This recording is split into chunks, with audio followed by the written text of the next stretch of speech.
Hello, readers and listeners of Alternative Right. This is Colin Liddell, the Chief Editor. This is designed to be a short 5 to 10 minute report that I intend to try to do reasonably regularly, just to kind of update our readers and listeners about what we've been doing, and also to briefly comment on the main events of the week. Today is January the 7th. And Christmas has come and gone. So the first few days of 2017 seem to have been dominated by two cases of non-whites attacking whites. There's the famous case in Chicago where 4 blacks kidnapped and tortured a disabled white guy. They kept him prisoner, they burned him with cigarettes, they cut him with knives, they forced him to drink water from a toilet bowl, and other disgusting and degrading things. And the other incident is the terrorist attack at Fort Lauderdale Airport. Now, when there is any attack by non-whites on whites, the media inevitably tries to ignore it. In the case of the Fort Lauderdale terrorist attack, it's quite hard to ignore because it's a terrorist attack on an airport, and 5 people are dead and several more wounded.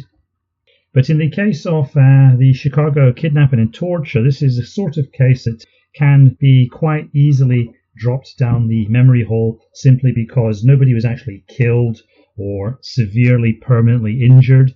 And so it can be brushed off as an inconsequential story, and the mainstream media don't have to go with it. But I think in this case, because of the unusual nature of the crime, which was live streamed on Facebook, and because there is actual video of the incident, it has gone viral, and it's very, very difficult now for the mainstream media to ignore it.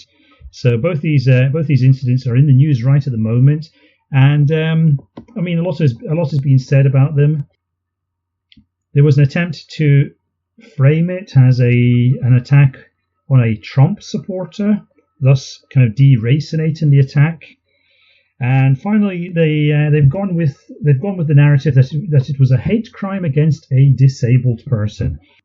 Now, the fact that it is a white disabled person has been conveniently overlooked in that case, but I don't think that is going to wash. It's very obviously a black on white crime more than anything else, and so it's going to kind of stoke up the racial tensions.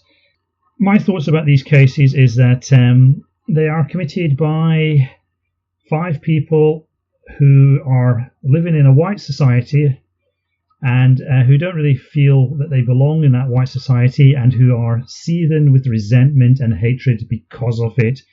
All five of these people have serious identity issues. The 4 black perpetrators, the 2 girls, they have straightened their hair, which is a sure sign that they have very, very inauthentic identities, and that this might be part of the reason for them being such nasty bitches. The 2 black guys involved in the case, they are dreadlocked. So here again we have blacks resorting to a kind of inauthentic identity, namely the Jamaican Rastafarian identity, which harkens back to Africa. And so we get a sense from the way that these people look that they just generally don't fit into this very, very implicitly white society that America still is. And with the election of Donald Trump, we also have the ending of this post-racial America narrative, which was completely fake anyway, because Obama was one of the most racial presidents ever. As for the other case, the Fort Lauderdale terrorist attack, the culprit seems to be a rather brown Hispanic who seems to have associated himself with ISIS and Islamic radicalism, has a form of anti-white identity. And so that's also obviously not very, very healthy. Now, any person who is forced to adopt an inauthentic personality, a fake personality, a very, very LARPy personality, obviously is cloaking serious mental and psychological issues, and so that's a clear danger sign. When you have black people who are LARPing as black Muslims, or who are straightening their hair and pretending to be white like Michelle Obama and Beyonce. So when you have people who are tapping into clearly inauthentic personalities, you can be pretty sure that there is some psychic malaise behind it, and that these people are in some way fucked up, and therefore the chances of them behaving in this way are much higher.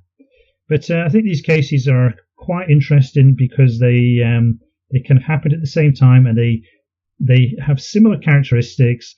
There's a deep seething resentment of white people, completely unjustified, of course, and this is generated by the fact that these people are living in societies where they don't feel they belong, and so hatred of whites becomes their true identity.